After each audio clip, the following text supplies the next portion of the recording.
Il ne nous reste plus qu'à lever nos verres au jeune, élégant et distingué sénateur du grand État de New York et qu'il ne sache jamais d'où lui venait le coup. J'ai peur qu'il ne soit que groggy. Et l'heure est venue de le mettre KO. KO? Mais l'enquête est enterrée et les funérailles ont eu lieu ce matin. Je veux qu'on mette Jordache dans la tombe. Monsieur Estep a aussi des projets ambitieux pour Annie Adams. Gardez-lui 3 semaines de liberté à partir du 12. Pourquoi? Elle va passer dans notre chaîne d'hôtels. D'accord. Votre travail est fait, allez-vous-en. Je n'ai pas envie de poursuivre ce genre de Tu conversation. oublies que nous sommes mariés. Ça ne présente donc plus aucun intérêt pour toi? Le sénateur Jordache n'est pas là. Où est-il? Au Colorado. Ça s'est décidé très vite. Il avait l'air très pressé.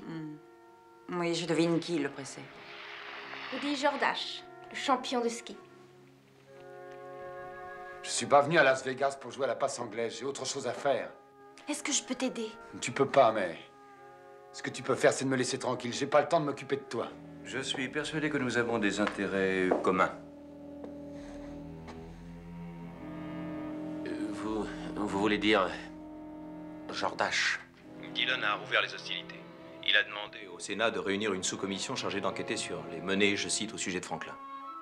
Je ne regrette pas ce qui s'est passé cette nuit.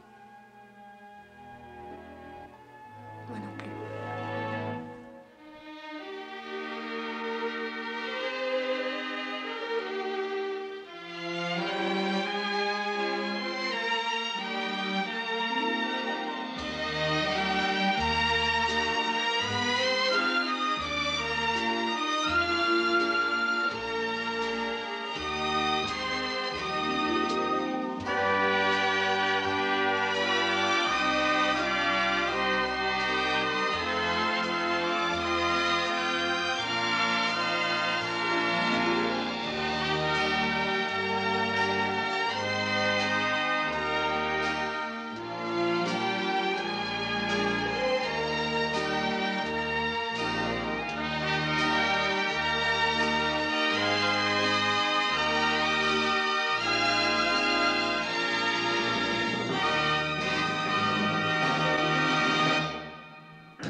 Dillon veut faire ouvrir une enquête judiciaire contre vous.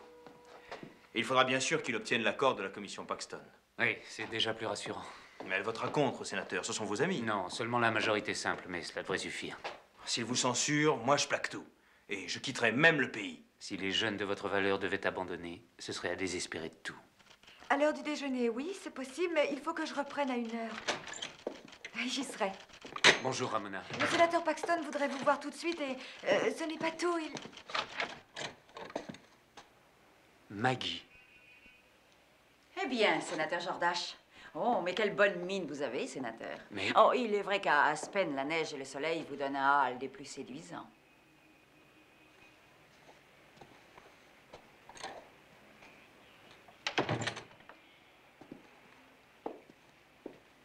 J'ai essayé de te téléphoner. La belle excuse. Il paraît que tu as été enlevé, emmené de force sous la menace. Est-ce que tu t'es défendu? Écoute, Maggie, je veux bien que nous parlions d'Aspen, mais je préfère t'en parler plus tard, si tu veux bien. Pour l'instant, il faut que je voie Paxton. C'est lui qui préside la sous-commission qui doit voter une Écoute, motion. je sais très bien ce qui se passe. J'ai passé mon week-end ici. Alors tu sais que c'est important. Est-ce que ça ne peut pas attendre J'ai jusqu'à... suffisamment attendu, Rudy. Je ne resterai pas la charmante petite Maggie qui se contente d'être un passe-temps. Cela aussi, c'est important. En tout cas, ça l'est pour moi. Parfait, alors discutons-en. Non, libérons-nous-en. Allons, calme-toi, je t'en prie. Pourquoi me calmer? Parce que je me comporte comme quelqu'un de blessé, jaloux et en colère? Eh bien, je l'avoue, c'est vrai, je suis à la fois blessée, jalouse et en colère. Eh bien, continue. J'ai toute une série de reproches à te faire entendre. Et pour commencer, Rudy, comment as-tu pu me faire à moi une chose pareille?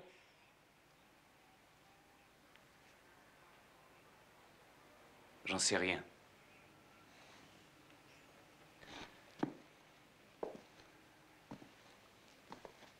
Je te le jure, je n'en sais rien du tout. Non, ça ne suffit pas. Il faudra bien. C'est tout ce que je peux te dire. Allons, ne fais pas l'ignorant, je te connais trop bien. Tu es un homme équilibré, rationnel. Tu penses, tu pèses le pour et le contre, tu sais Maggie, toujours... je suis désolé, nous ne sommes pas au tribunal. Si tu n'es pas satisfaite de mes réponses, il faudra quand même t'en contenter.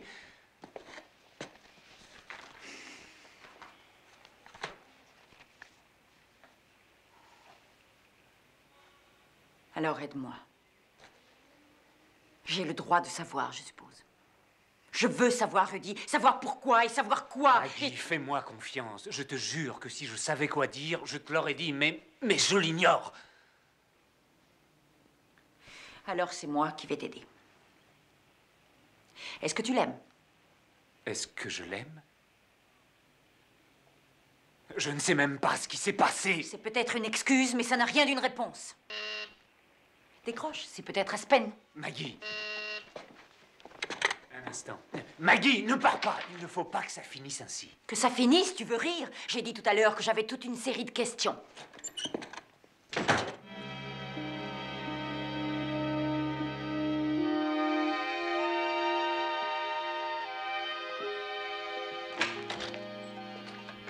Qu'est-ce que vous faisiez? Excusez-moi, j'avais une affaire importante à régler. Parce que celle-ci n'est pas importante, peut-être. Il suffit de la simple majorité relative en sous-commission pour rejeter la censure, et vous le savez. Oui, je le sais. Je peux compter sur qui? Le compte sera vite fait. Vous croyez que je n'ai pas assez de supporters? Vous vous êtes arrangé pour vous mettre tout le monde ou presque à dos. En m'attaquant publiquement à Dillon devant les journalistes? Au Sénat, on lave son linge en famille. Je vous l'avais dit. Mais ce n'était pas le moment de vous faire des ennemis. Combien de voix me reste-t-il? Vous ne pouvez pas voter contre votre propre censure. Dillon est contre vous, McInerney aussi. Et Zukovsky? Zukovsky, contre, je le crains. Il reste Brendel et Jones. Brendel est solide. Jones, avec de la chance. Alors votre vote peut faire échouer la motion de censure dans l'œuf. Ça n'a pas l'air de vous enthousiasmer. Vous me prenez toujours pour un petit garçon qui mérite une bonne fessée, avouez. Je vous prends pour un jeune homme trop impulsif. Mais vous apprendrez sûrement avec l'âge le respect que l'on doit aux traditions et les règles que le pouvoir impose. Ne vous retenez pas.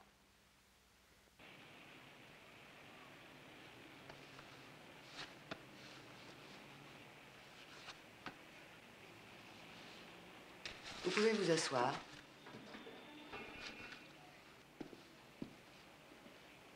Un peu étourdi? Oui, un peu. C'est normal. Vous êtes enceinte, mademoiselle Scott. Vous le saviez, avouez-le. Oui. Vous avez attendu longtemps avant de voir un docteur. Dans l'espoir que je me trompais, sans doute. Vous savez qui est le père? Oui. Vous avez avec lui des relations suivies? Ça ne s'est produit qu'une fois. Rien ne vous oblige à le croire. Je vous crois quand même. Mais je vous avoue que les choses sont mal faites. C'est de ma faute et je l'ai bien mérité. Vous croyez? Mais la grossesse n'est pas une punition, ce n'est qu'une conséquence. Parlons plutôt de ce que vous comptez faire. Faire? Oui. Que vont penser vos parents? Vont-ils vous aider? Il l'aurait sans doute fait. Mais ma mère est morte quand j'avais 10 ans et mon père est mort cette année. Je vous plains. Mais le père de votre enfant, est-ce qu'il y a une chance que vous puissiez faire votre vie ensemble? Avec Billy? Ça, j'en sais rien. Vous pourrez peut-être au moins y songer. Il y a encore l'adoption, c'est une solution. Cela mérite aussi qu'on y réfléchisse. Mais je vais vous voir régulièrement à partir de maintenant.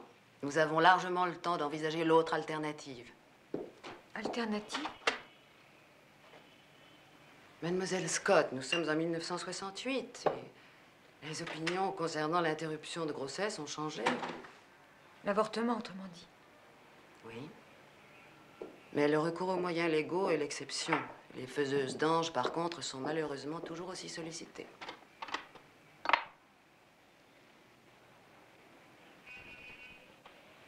Si vous choisissez pourtant de suivre cette voie, je vous conseille de venir me voir. Vous? Une petite fille que j'avais mise au monde est venue me voir 15 ans plus tard. J'ai diagnostiqué une grossesse. Quand je l'ai revue, c'était à l'hôpital, aux urgences. Elle n'était plus enceinte, mais morte. Elle était allée voir un de ses docteurs. Qui n'était pas médecin. Et je me suis juré qu'aucune de mes patientes ne subirait ce sort.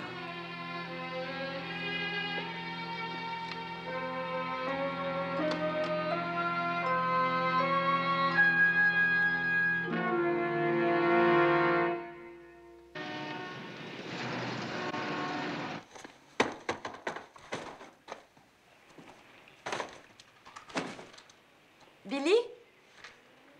Ramona, Bonjour. toujours ravissante. Mais entre donc. Qu'est-ce que c'est que ce remue-ménage? Un déménagement. Je m'agrandis, je m'installe à Détroit. Oh, je te félicite. Ça veut dire que tu vas vivre à Détroit. Ce sera mon port d'attache, à vrai dire. Je voyage beaucoup trop pour me fixer quelque part. Tu aimes ça, voyager de ville en ville? Enfin, je veux dire... Oui, dans ce métier, c'est une des clés de la réussite. Et toi, Ramona, qu'est-ce que tu deviens? Oh, je travaille toujours avec Rudy. Mais je n'ai plus grand-chose à faire à présent, depuis que son enquête a tourné court. Oui, je sais. C'est dommage. Tu veux boire quelque chose? Qu'est-ce que tu prends? Oh, rien, merci. Oh, tu ne sais pas vivre.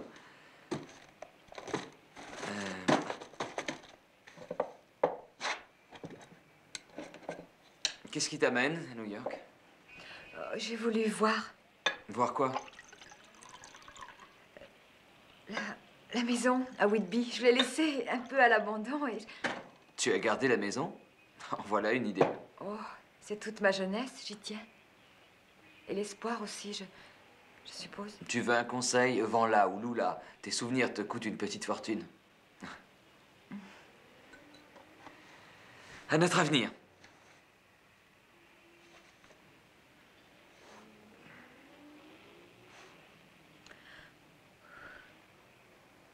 Qu'est-ce qui se passe tout à coup? Mais rien. Si, tu as la tête d'une petite fille dont le petit chat est mort.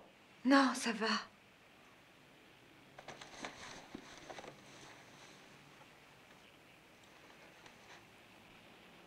Allons, tu ne penses plus à notre petite aventure cette nuit-là? Ramona, tout le monde peut commettre une erreur. On en a commis une et c'est tout. Sans doute. Alors laissons courir. Je vais essayer.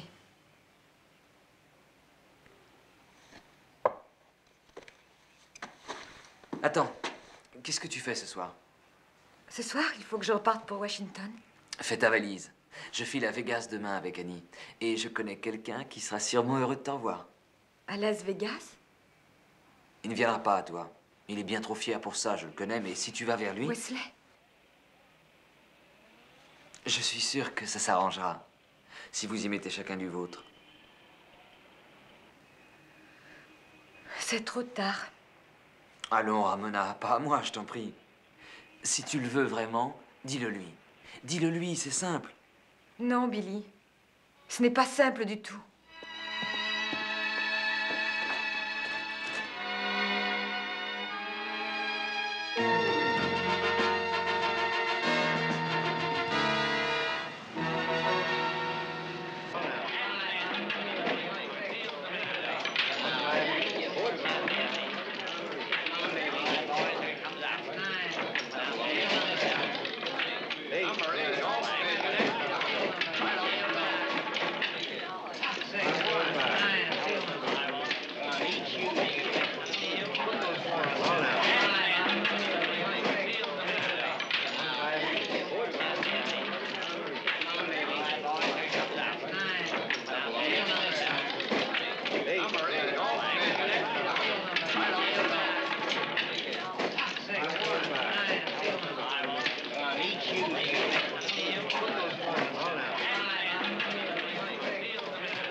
Excusez-moi.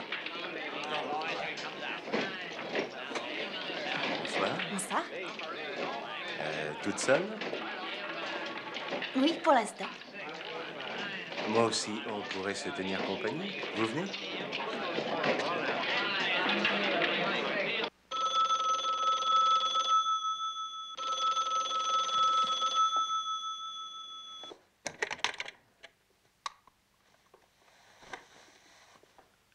Allô? Wesley, Oui? c'est moi. Qui? Diane.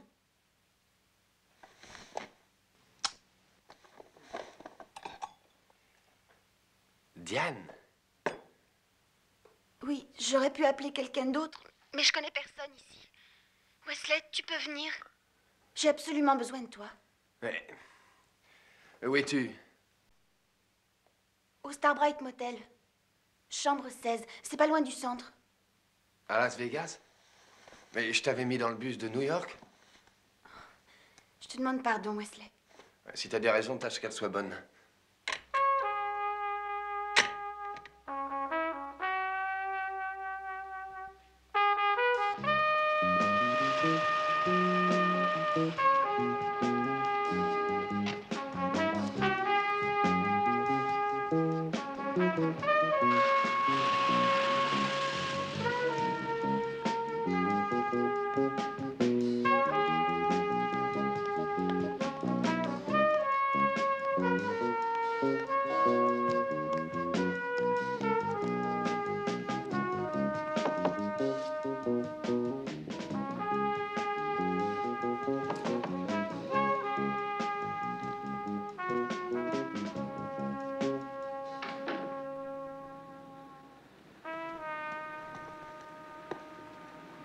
Diane?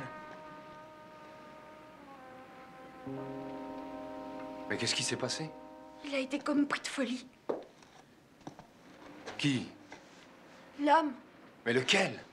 Je ne sais pas comment il s'appelle. Comment est-ce qu'il est entré? Avec moi. Oh, Wesley, ne te mets pas en colère après moi. Je voulais pas te donner de soucis. Mais à qui est-ce que je pouvais m'adresser? J'ai pas voulu rentrer chez moi. Je savais pas où aller non plus, alors je suis revenue à Las Vegas. Le premier a été très gentil pour moi. Il m'a offert à dîner. On est resté à discuter longtemps, jusqu'à minuit. Il était tout seul, lui aussi. On est allé à l'hôtel.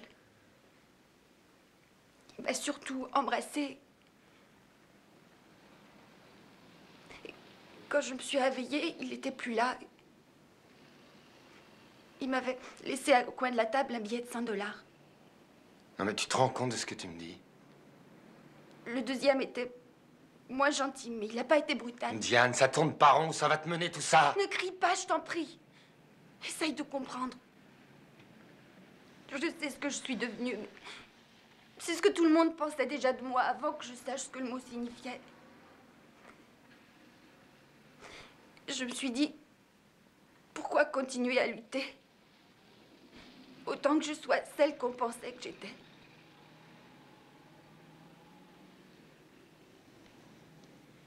Diane. Oh, Wesley, si tu savais.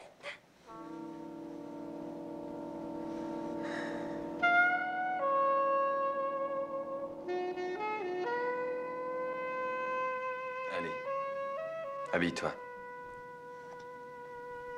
Je te ramène.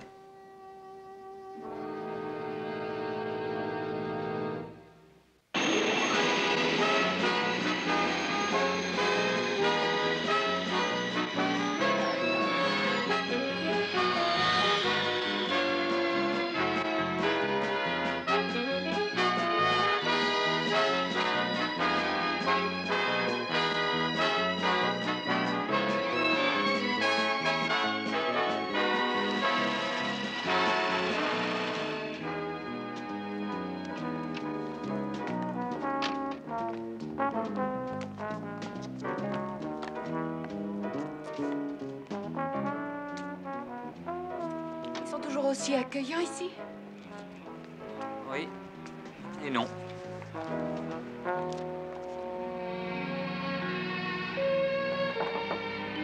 Yes. Service d'étage. Une minute.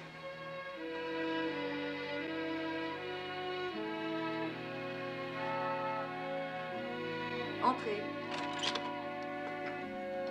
Bonjour, Madame Estep. Charles. Le petit déjeuner de Madame. Merci. Ce matin, nous avons des œufs pochés, pointe d'asperges vinaigrette et galettes de miel. Et bien sûr, café. Mes compliments à la direction. La direction les accepte. Alors, et le pourboire?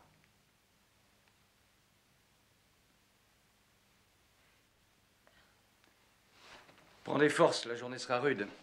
Tennis à 10h, cheval à 11h et rendez-vous à midi Est-ce et que l'on demi. pourrait annuler le cheval? Bien sûr. Et quoi faire à la place? Respirer un peu, sans plus. C'est vrai, nous n'arrêtons pas depuis que nous sommes ici.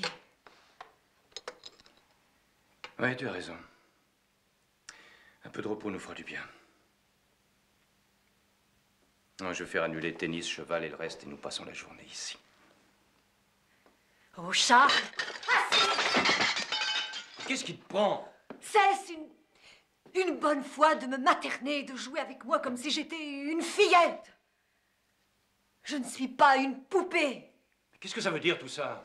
Que nous ne sommes pas venus à Vegas en voyage de noces, que nous sommes un vieux couple dont le bonheur est en pièces. Et c'est pour ça que nous sommes ici, pour tenter de raccommoder ce qui peut l'être.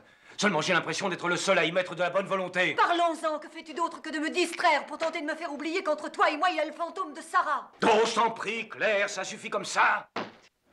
Est-ce que tu as bientôt fini de passer ton temps à te ronger l'esprit en ruminant ce qui s'est passé entre moi et Sarah? Tu veux sans doute que j'oublie et que je parle d'autre chose? Exactement. Là, comme ça. Oui, comme ça te serait facile puisque c'est fini, terminé. Et si cette fille était encore en vie? Mais elle est morte, non? Et tout ce qu'il y a de morte.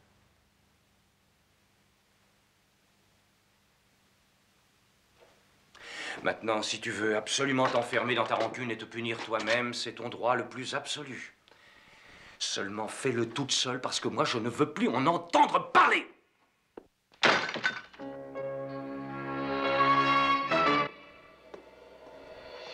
Qu'est-ce que ces gens font ici? J'oublie les bonnes manières. Alors, je vous prie de m'excuser, j'ai tellement d'affaires en ce moment. Je suis ravi de vous revoir, Miss Adams.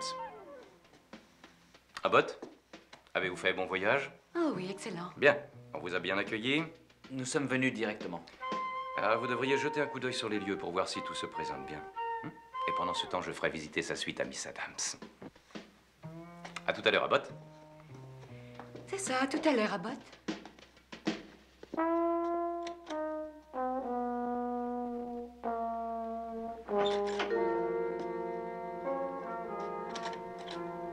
Alors, j'espère que cela vous convient. Je vais m'y efforcer.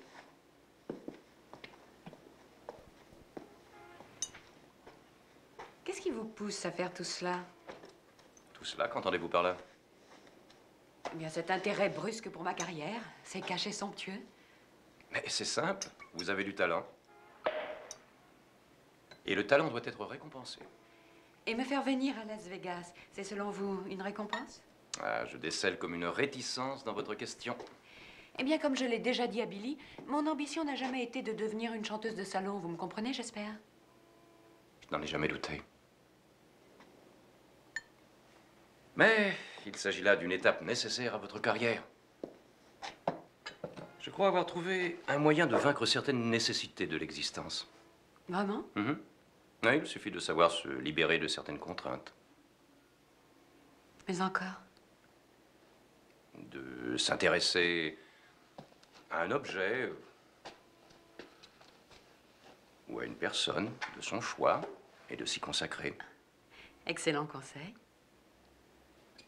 Dites-moi, est-ce que vous jouez au tennis? Affreusement. Tant mieux. Mais Oui, dans ce domaine aussi, je suis de bons conseils.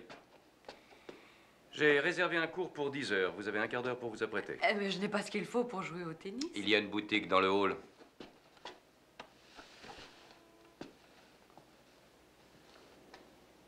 Vous devez faire, disons, un 38. Ce sera pas difficile à trouver. Nous allons jouer en double? En double? Votre femme joue aussi, je Oh, suppose? Claire, oh, non, non, non, Claire est un peu fatiguée, elle se repose. La dernière fois, elle avait la migraine. Mais je sais, je m'efforce de respecter ses volontés. En quoi faisant? Mais en la laissant face à elle-même. Vous venez, Miss Adams? Pourquoi pas, Monsieur Estep?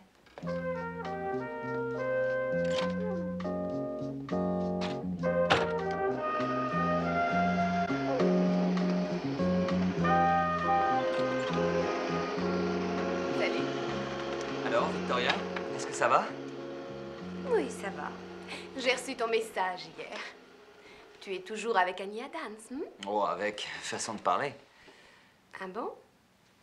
Je me comprends. Tu as bien remis l'argent à Wesley? Bien sûr.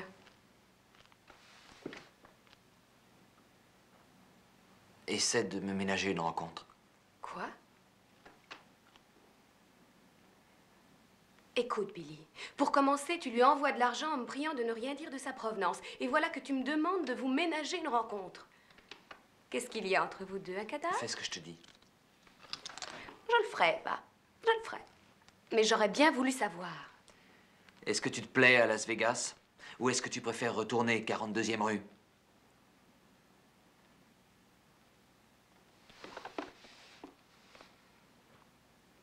D'accord, je t'amène Wesley. Merci.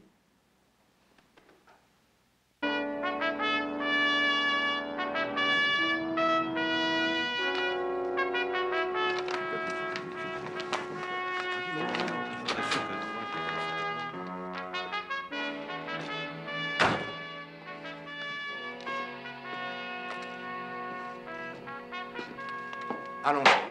Entrons dans le vif du sujet. Vous maintenez votre motion. Mais en voilà une question. Bien sûr que je la maintiens. Mais je me demande seulement où vous voulez en venir. Je veux convaincre Jordache d'avoir falsifié des preuves et suborné un témoin.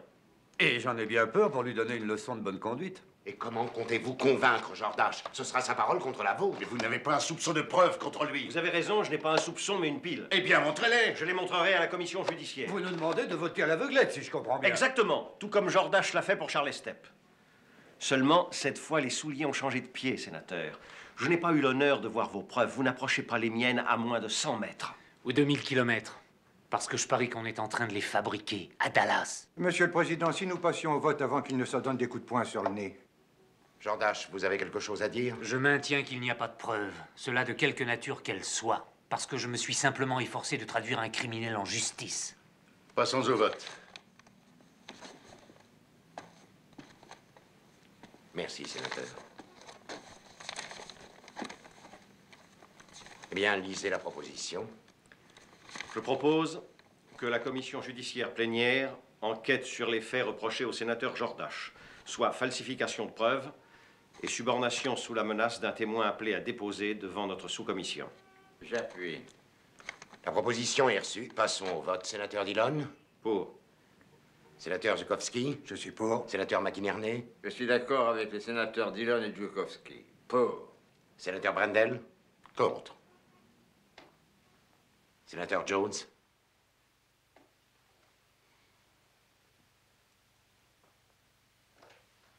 Je suis contre. Monsieur le Président, c'est à vous de voter selon le règlement.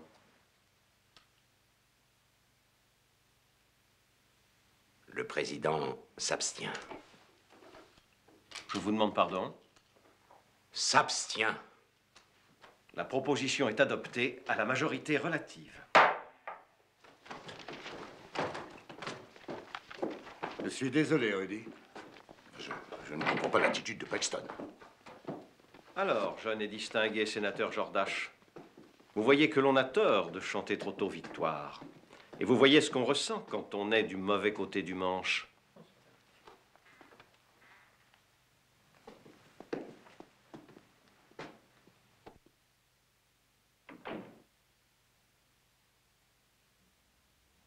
Pourquoi? J'ai fait ce que j'ai pu.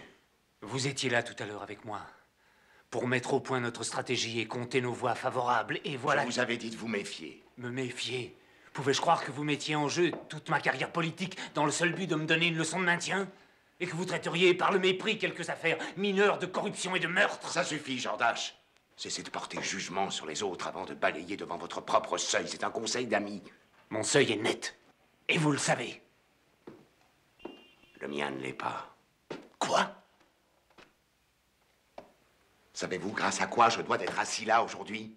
À certains financements illégaux de ma campagne. C'est impossible.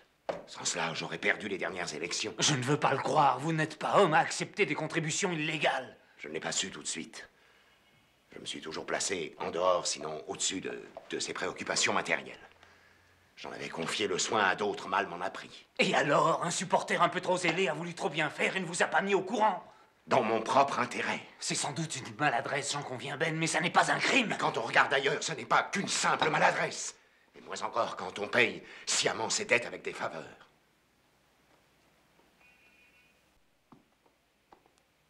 Vous, Ben? Moi, oui.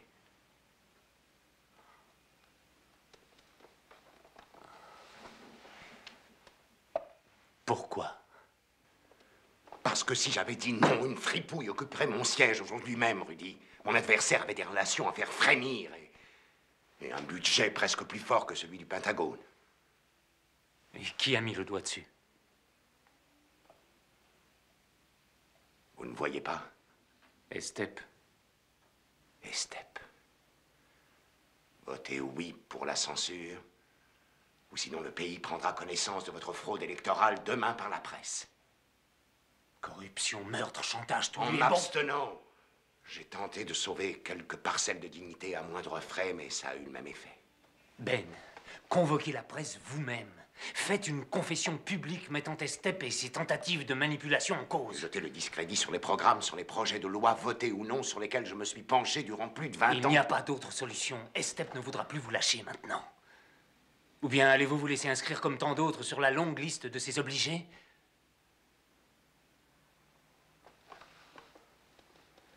Je ne me sens pas bien depuis quelque temps. Depuis ces dernières heures, va dire. J'ai téléphoné à mon médecin traitant avant de venir en commission. J'ai pris rendez-vous à l'hôpital ce soir pour des tests. Ça va être long? Un temps indéfini. Toute la durée de l'enquête judiciaire?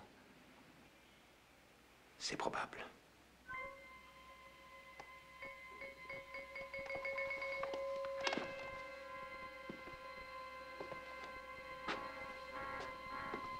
Vous savez ce qu'ils vont révéler, vos tests? Un cas avancé de couardise et de lâcheté.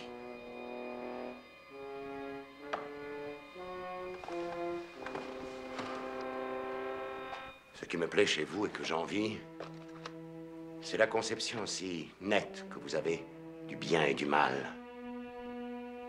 Mais cette distinction commence à s'estomper avec l'âge. Et après un certain temps, il ne nous reste rien à part une certaine amertume dans la bouche.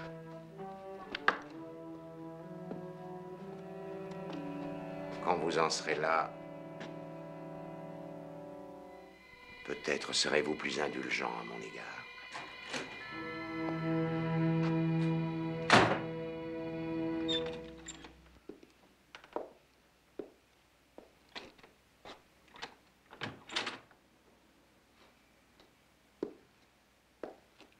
Est-ce que vous avez réfléchi à ce que je vous ai dit? Oui.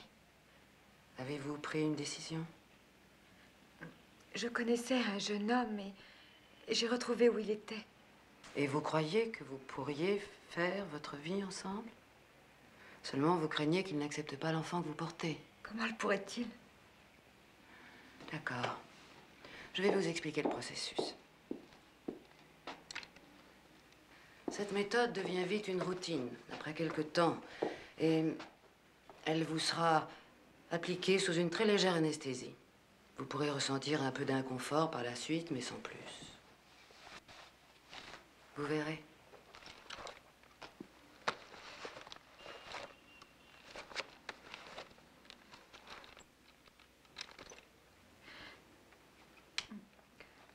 Je pourrais payer en plusieurs fois. Si vous le voulez, bien sûr, mais je ne vous compterai que le prix d'un acte médical ordinaire. Ne craignez rien. C'est vrai? Mon enfant, je ne cherche pas à en tirer bénéfice.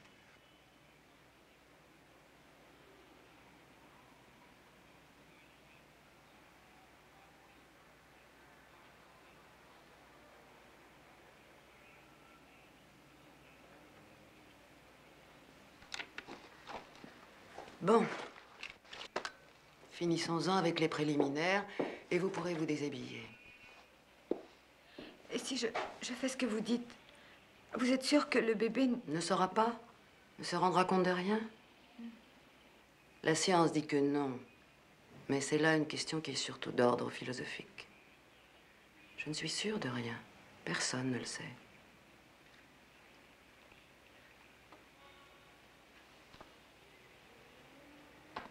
Déshabillez-vous.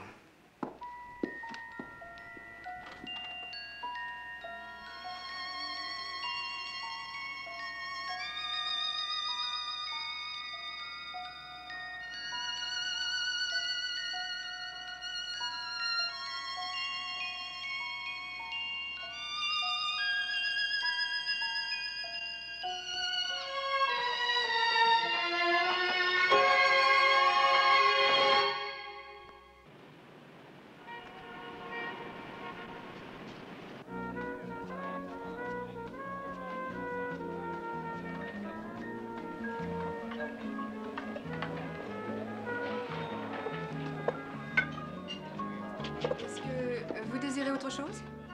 Oui, je voulais un guacamole avec des chips. Oh, j'ai oublié. Je reviens tout de suite. Merci.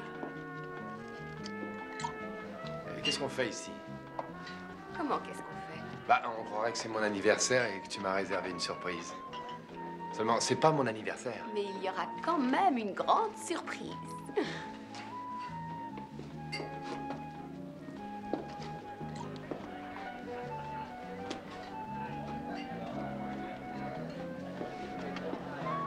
C'était ça, ta surprise? Ce n'est pas moi qui en ai eu l'idée, c'est lui. Il n'a pas voulu que je t'en parle. Qu'est-ce qui s'est passé? Salut Wesley. Alors ça va? Tu ne donnes pas de tes nouvelles alors?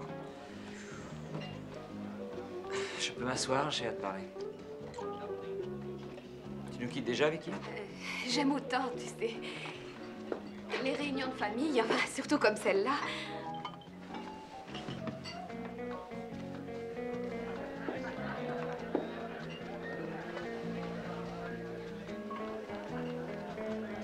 Je vais être très bref.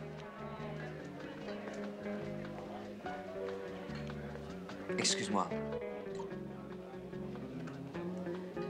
Je suis désolé et je m'en veux de ce que je vous ai fait à toi et à elle. Tu ne vas peut-être pas me croire, mais je ne peux pas te donner tort. Je suis vraiment sincère. Encore une fois, je regrette.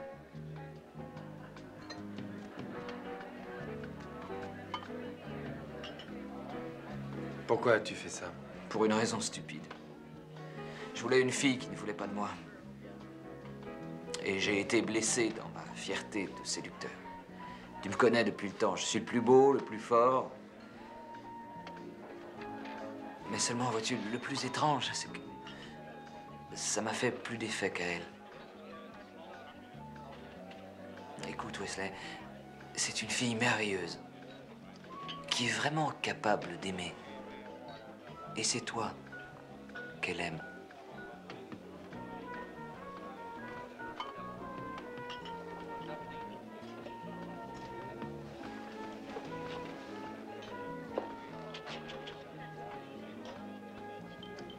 Billy?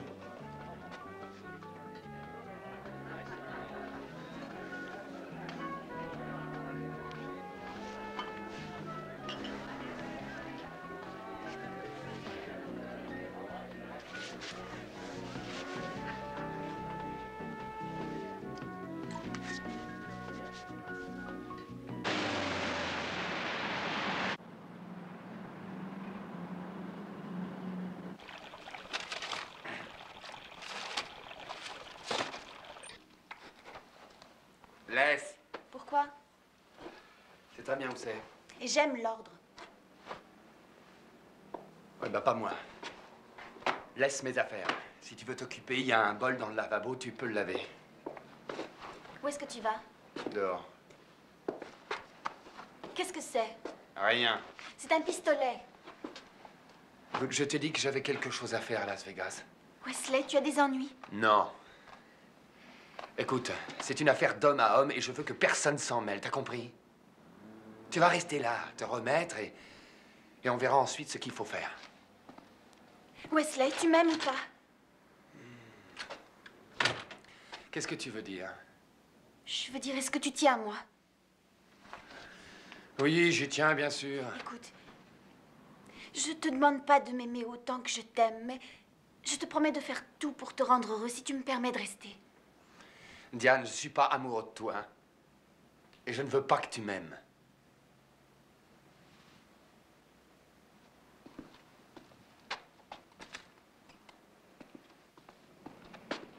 Qu'est-ce que tu fais? J'ai compris. Où est-ce que tu vas? Je ne sais pas encore. Qu'est-ce que tu vas faire? Ramasser des clients? Ce n'est pas ton affaire, c'est la mienne. Mais qu'est-ce qui te prend tout à coup? Reste.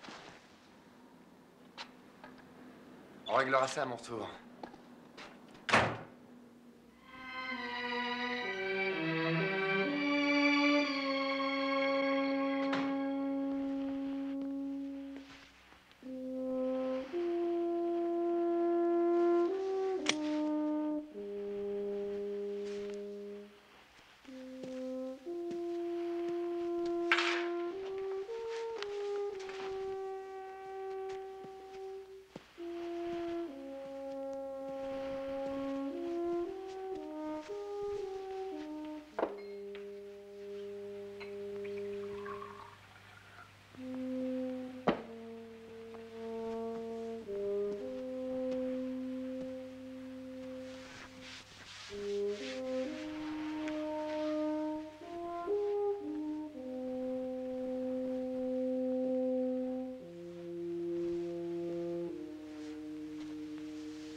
Tu arrives une demi-heure trop tôt.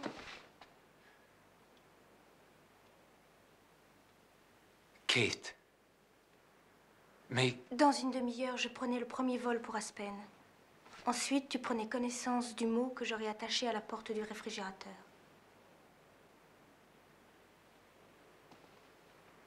Et qu'est-ce qu'il aurait dit, ce mot? Je sais pas encore. Peut-être pourquoi je repartais. Tu aurais pris l'avion et traversé tout le continent d'ouest en est pour mettre un mot sur la porte de mon réfrigérateur? Eh bien, en revenant de l'aéroport où je t'avais accompagné, au lieu de rentrer tout droit chez nous, je me suis arrêtée et j'ai pensé que tu me manquais. Alors, j'ai pris le vol suivant. Et tu allais repartir? J'ai eu peur, Rudy. J'étais là sur le palier et je pensais au moment où tu rentrerais et je me disais, suppose qu'il te regarde avec cet air glacial qui lui est si coutumier, celui que j'ai justement là devant moi. Et suppose qu'il ne veuille pas de toi ici. Pourquoi es-tu venu? Parce que tu avais des ennuis. Et je voulais être près de toi. C'est mon taxi.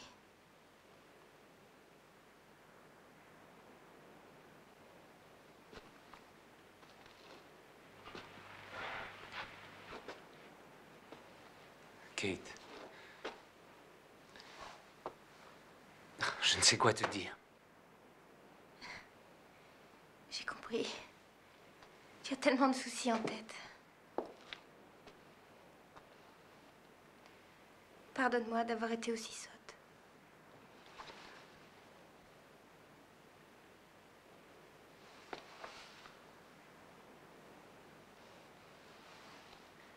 quand vous reprendrez votre combat, dites-vous, monsieur le sénateur, que vos fans d'Aspen prieront pour vous.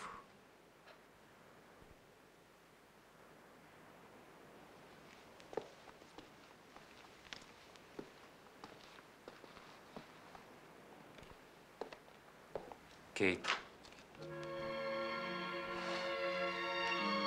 Kate.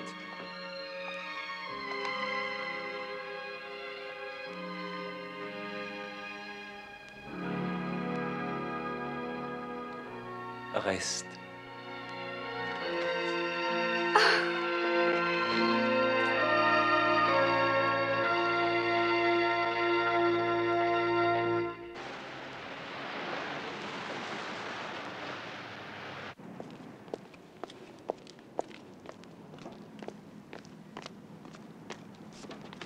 Mais qu'est-ce qui te prend? La ferme.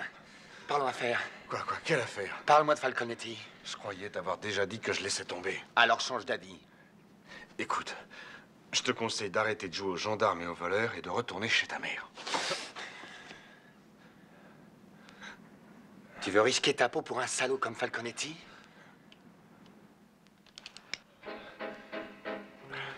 Tricor Potel. Il est employé au service de sécurité.